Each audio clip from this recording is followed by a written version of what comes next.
now we're going to move into Tech Talk, the first one of the day, and that's going to be Alvin Bowles from Facebook. Let's make sure that you're here first, Alvin. I saw you, Alvin. Don't try to hide. We know where you're at. Alvin Bowles, if you're outside getting coffee, come back in. Probably on his way.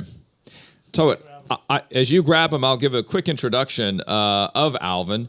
Alvin is the global head of publishers, sales, and operations, and he manages Facebook's audience network and various products and technology initiatives. He focuses on the monetization of with advertisers. And I remember when I first got into tech back in 2000, we didn't ask that question, but we asked just for fun, right? How do you make money?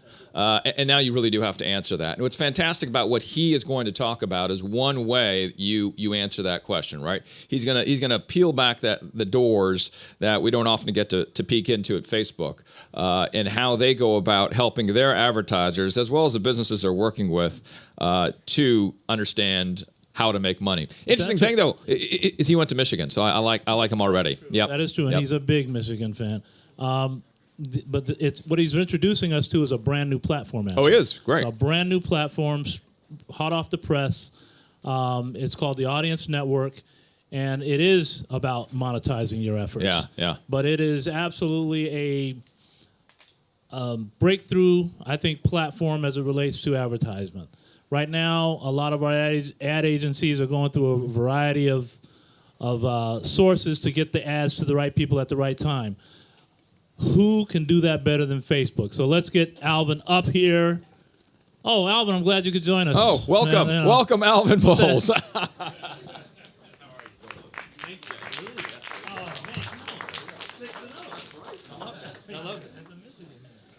How you doing? I'm all set. I don't know where the presentation is or the clicker. There's stuff right there. I will. I don't know. Where's your guy? Okay, we need to get the slides up. So I see it. We see it here. So we've got the computer hooked in, I believe. They were having trouble earlier. I got you. Okay, here we go. There we go. Okay. Should I take that? How are you guys? I'm Alvin Bowles. I'm actually originally from Detroit. So go blue, Richard. Thank you all for being here. This is a wonderful day. Congratulations to Clayton and all of his colleagues for putting this together. It's a really big deal. You've been doing this for quite some time, so thank you all for being here. So I'm Alvin Bowles. I am head of monetization for Facebook's global publisher sales and operations, what we call the Audience Network. And I'll get to what that is in a bit. It's primarily I focus on all of the inventory off of Facebook that leverages our technology for partners that actually make content to organize it in a way that actually maximizes their monetization. So I'll talk about what that means. But this is not, I'm not here to help you boost your likes or get you more things on your posts or what have you. This is about how you actually make money with your business, leveraging Facebook's technology. And I'll talk briefly about that, but let me just actually first say that this industry that we all are a part of has a diversity problem. We don't really talk about it openly. I actually just came off of our first ever Black Leadership Day at Facebook, which was great. Now that's great, but it was like 250 brothers and sisters, including our African brothers and sisters, out of 15,000 worldwide employees. 250 out of 15,000. Now, I'm not supposed to say that, so don't only quote that. I'll get in trouble, please. But the idea for us is to focus on, not only focusing on our pipeline of individuals to be attracted to work at Facebook, but people need to understand all the things that we're doing. And diversity for me isn't just about having other colleagues of color that we work with, and that's great, but I want to actually teach businesses how to use our platform so they can make their own money, so they can actually realize their own dreams, and that's part of what our business division does. So we first just talk about, in general, level set on what Facebook was. It was just an idea. It started off on desktop like 12 years ago. It was about meeting people. It was just a platform. It was not a business. That's not what it was meant to be. Just a communication tool. For those of us that, I've actually only been at Facebook about a year. And so for those of you that are old enough to remember, it launched, it had its IPO, it tanked, and has come back in a real way because we needed to figure out how we were going to monetize all these wonderful people that were leveraging our platform. The way we're able to do that is through what we call native advertising. So hopefully you all are users of the platform and you see those little things in your news feed that look like posts. Those things are called native advertising posts. We actually take creative assets from advertisers and agencies and we create advertising for them, for our platform, so it's not disruptive. Most often advertising is synonymous with being disruptive. You're doing something, you're watching a show or whatever, something interrupts that to give you a message. The way we think about it on our platform is something that's complementary to the experience. It should feel like branded entertainment. That ad is supposed to be there based on your likes, where you are, what you've done in the past. And so while it does feel like sometimes a little intrusive, right? You go to a site and then you see that same shirt or pair of shoes or whatever in your news feed. It's meant to be complementary, but it's done with privacy. The only reason our platform works the way it does, and the fact that we service 1.7 billion people a month and 1.2 billion people daily, is because we do so with privacy. We're not cavalier with all the information that you willingly give to us. If you think about it, Facebook was the first platform where you had to be your true, authentic self. I couldn't be AB22 on Facebook. I have to be Alvin Bowles. That's who I have to be, and because I'm my true authentic self, and I'm willingly give that information, it allows that advertising to be commensurate with what you're actually doing. So there are three big things that we're actually doing recently, and this is just, again, level setting. The first thing is Messenger. I'm not sure how many people use that as a communication tool, but Messenger has now reached 1 billion monthly users.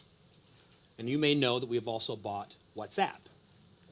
Both of those vehicles actually aren't monetization vehicles, they're just communication tools. And just to level set, between Messenger and WhatsApp, we are transmitting 60 billion messages a day. A day. Now I'll compare that to texting, like SMS messaging. At its peak, and it did peak, it was transacting 20 billion messages a day. So today, between Messenger and WhatsApp, we're transacting 3 times the amount of anybody text messaging around the world right now. And we're not monetizing that at all. It's just meant to be a tool for communication, particularly for underdeveloped countries. That's really where the biggest usage of this property is. Second thing is live video. You guys have heard live, and it's been great. I'm glad that you do. We really appreciate it because I think it was initially thought about being sort of a red carpet thing, right? Somebody's going to go live and it's going to be great and it's cool. But then it also became a social justice tool. And we've seen this as something that in the palm of your hand, everybody is a broadcaster. And it's something that we take very, very seriously, which is why we are not monetizing that yet. You couldn't have a P&G commercial in between some of the social injustices that we've seen. It's inappropriate. So we're still trying to figure out what that means for us. But it's a great tool, and we try to think about making sure we're talking about adoption first, monetization second. That's the operating philosophy that we have. The third is connectivity. So for us, we think about this as our internet.org initiative. I'm not sure how many of you heard about that, but our illustrious leader, Mark Zuckerberg, has been buying drones, not to spy on you, but to be able to project the internet to sub-Saharan Africa and India.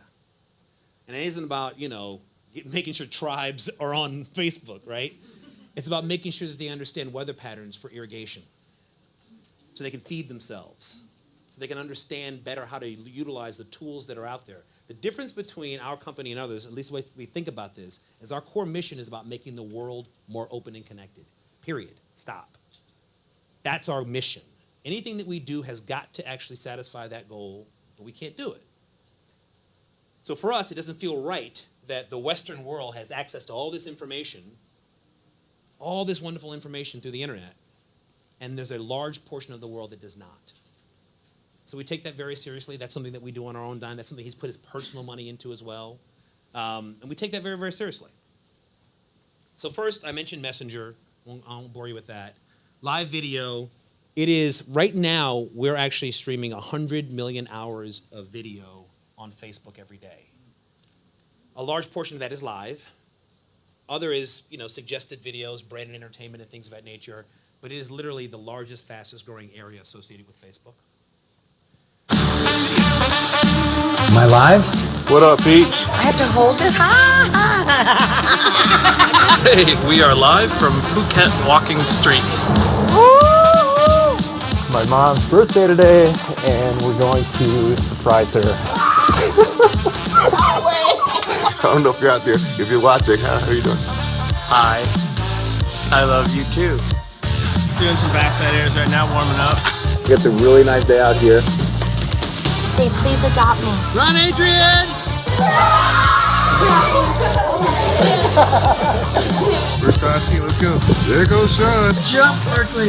Jump! Jump for the people! Yes!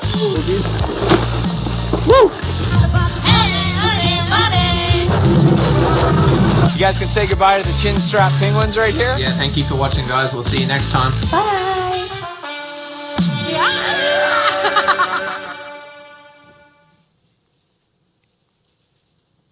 So the things for us, for pillars-wise, it's all about availability, affordability, and awareness.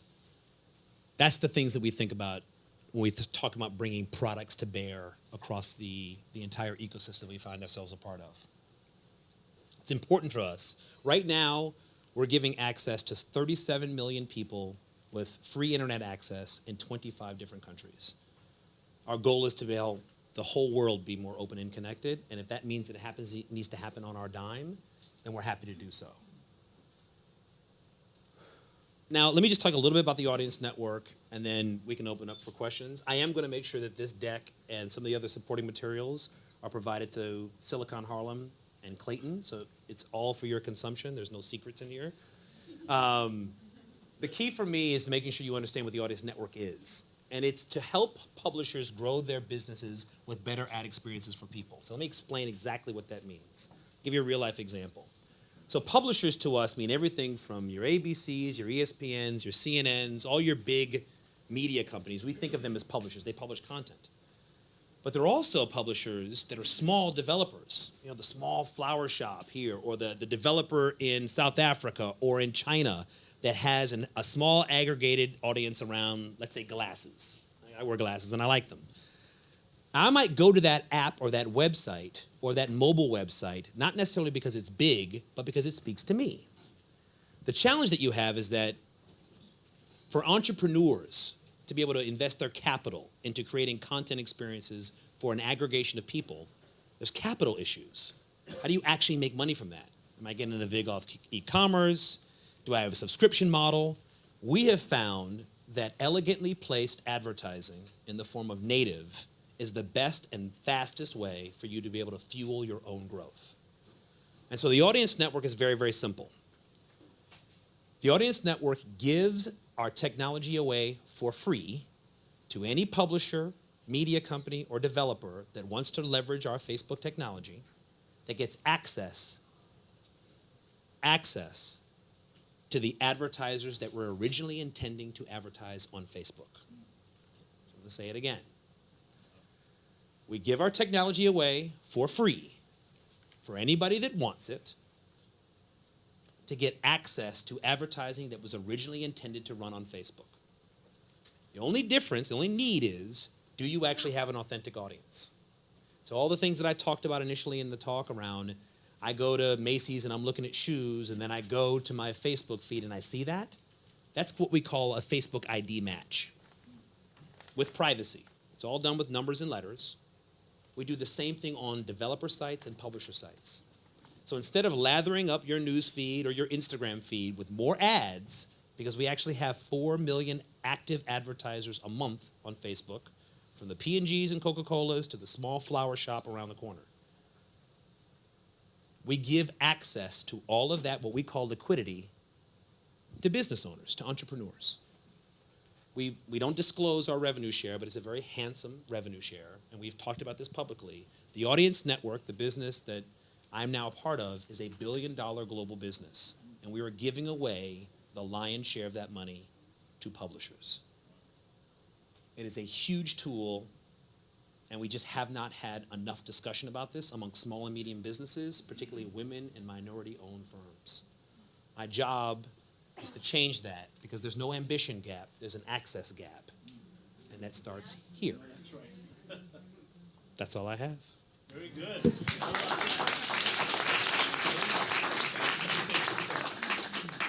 Questions, yeah? Yeah, questions, anyone? I'll let you decide. No, it's all right. Who's gonna ask the toughest question here? Okay, we'll start with you. Go ahead. We'll make it tough for him. He can handle it. Look at this guy. Michigan man. Michigan. I worked in India for a few years with a big tech company. Great. And, India is dear to my heart just because I worked there and I'm from the region. But recently Facebook tried an initiative to provide free internet to India, right? And it failed through regulators and others. But what did you learn from that experience and how can those learnings be applied to providing access here in the U.S., especially in a place like that? It's a great question. I think that for us, I think that we were a little presumptuous, as most Westerners are, about the exchange of value. I think that many governments were concerned about privacy issues and competition. Most often you're looking at Facebook, Google. Those are the two large brands that are out there and controlling the majority of the marketplace. In fact, we're the ones chasing Google. If you think about advertising in general, television's a $60 billion industry. Most of that actually happens because of Nielsen, ratings, which whether or not you believe it's true or not, that at least has made it an efficient ecosystem. For digital, you're talking about I don't know, it's probably another 15, 20 billion. Most of that goes to search. Google is 90 some odd % of search. So all that money goes there first. So that's why they're having some of the challenges they are in Europe and everything else. So as it relates to your specific question, in India, I think that for us, and many other countries as well, is we need to actually focus on what do they need out of this, not just what Facebook wants out of it. I think that we do have altruistic plans associated with these things, but we also have our own business metrics that would allow us to say, how do we fund this in a way that actually makes sense? But a lot of folks have their own, whether they be sort of state government-owned entities that are competitive with Facebook, that feel like they can't just let this Western company headquartered in Menlo Park, California, take over and provide access, even if it's for the betterment of their people. So for us, I think that we learned that we actually need to have a far deeper government relations organization to make sure we understand what is the benefit to both parties. How do we actually allow them to actually deliver what they'd like to? So we've got 3 questions right in front. Why don't we get all 3, and then you can try to answer them all at the same time. We'll start here, here, and here. I'll get over there. Don't worry about it. We're there. Go ahead. I'm a Luddite. I don't have a Facebook account. Would Facebook ever flip monetization to allow me to have my privacy granularly? And I'd pay like $40 a month for it. Interesting. Okay. Your question? Are there any programs that you have that can be instituted now in the schools in Harlem and Northern Manhattan? Implemented in schools. This is kind of a tough one, so I'm really curious. Do you think there comes a bigger responsibility, or are you scared that that the algorithms and the artificial intelligence you're using are reinforcing negative or incorrect beliefs? So, for example, my mom just discovered YouTube, and I can't convince her of anything because she watches one video, and then that video says, you might like this. Yeah. And so I can't convince her of anything, so she thinks she's so informed because she's having her negative beliefs reinforced by an algorithm. I think your mom knows my mom. I think they're. I think they're the same support group. I think same support group. I think that's what it is. Where do you want to start, Alvin? I'll start here. I'll start in order. One, I'm not sure about that. That answer is probably higher than my pay grade would allow. I don't know if we. I'm sorry. Yeah, he said he does not have a Facebook account, and he wanted to know whether or not Facebook would ever have a situation that would allow him to pay to play. I'm interested in looking at this turned on, turned off, and they would do so for a fee in order to make sure that he's in complete control of his own identity. Right? And so I don't know, but it's a really good question, and I'll try to follow up on that at some point. To answer your question about schools, we do have a program called Blueprint, which has been rolled out to small and medium businesses as, I call it an alpha or beta. We've partnered with a number of different organizations, Girls Who Code, a number of different organizations across the world that have allowed us to say, what's the right sort of educational program for us to be able to actually institutionalize? One, learning how this platform works, but more importantly, how would you leverage this platform for your own idea? This platform exists. How do you build something on top of it for your own wealth, for your own information, for your own education? And so we're rolling that stuff out. There's an entire group of individuals. It's not what I do, but it is an entire group of individuals that are actually doing this around the world, starting at elementary grade level. If I may. You're having a follow-up question here, huh? Yeah. Would be a great pipeline to get those other people to go to Silicon Harlem and get into the schools up here. I would completely agree with you. Clayton has already been. Clayton, you got another thing to do now. Yes, He's already been in you're my ear doing about amazing things as it is. He's doing amazing things. He and Bruce, So Mother's Group. Yeah. Your question about privacy, algorithms, and things of that nature. I think that it's something that we've certainly thought long and hard about that during this election cycle, and allowing free speech. Oh, really? Why the election? Well, I don't know why. Yes. I'll Crazy tell you, timing. Yeah. And I'm not supposed to say this, but being at a company that is fairly liberal. Yeah. I haven't heard that. We struggle with giving license to all voices. As you guys probably heard about, we had a long, drawn-out conversation with many people on the conservative side of the aisle that accused Facebook of actually promoting certain types of stories versus others. While there are algorithms associated with it, we are humans that actually work here. We all have our own opinions. I think it is a concern that we think about, and we think about it openly, and it's one of the things that we struggle with. And making sure that we give everybody license to the platform, but not necessarily looking to trample on anybody's rights for free speech. We most certainly thought about that as it relates to the live vehicle that we had. So you have individual bad things happening on the platform, and you're not really sure exactly how to embrace that. Like, how do you allow that to happen? How do you catch that? So maybe it shouldn't have gone mass. Maybe that was the right thing to do. Maybe it wasn't the right thing to do. And so we struggle with those things every day. And again, people far smarter than I that understand the policies associated with this and making sure that we're not violating any of the laws, but also making sure that our platform is always one that allows people to express themselves wholeheartedly. And you have to think, I guess, for a second that it's maybe bigger than Facebook, this question that he's asking. It is. So you have some questions. Pull rank, okay. We are now 5 minutes. we have to do our breakouts. Okay. Alvin's not going anywhere for a few, so you'll get a chance to talk to him. But if we can move everybody into the Oh, gosh, we had some great questions. Okay. Boss Man's making us move on. I get it. Alvin, thank you so much. Go Blue. Go Blue, 6-0. That's right. 78-0, I think. He just did a 78-0 right there. We have breakout sessions. Let me just read to you what they are. Theater A, we have Ben Irwin from Power Simple. In Theater C, we have Nicole Valentine with Winley. And then in Theater B, we've got a panel there. It's Brittany Harden, Graham Ashcroft, Darnell Holloway, and Danny Kadashan, if I got it right from the mayor's office. So that's 1:15 to 2 o'clock. And again, you can look on your pieces of paper. It's also on the app, too. So those are the breakout sessions right now. Enjoy. We need you to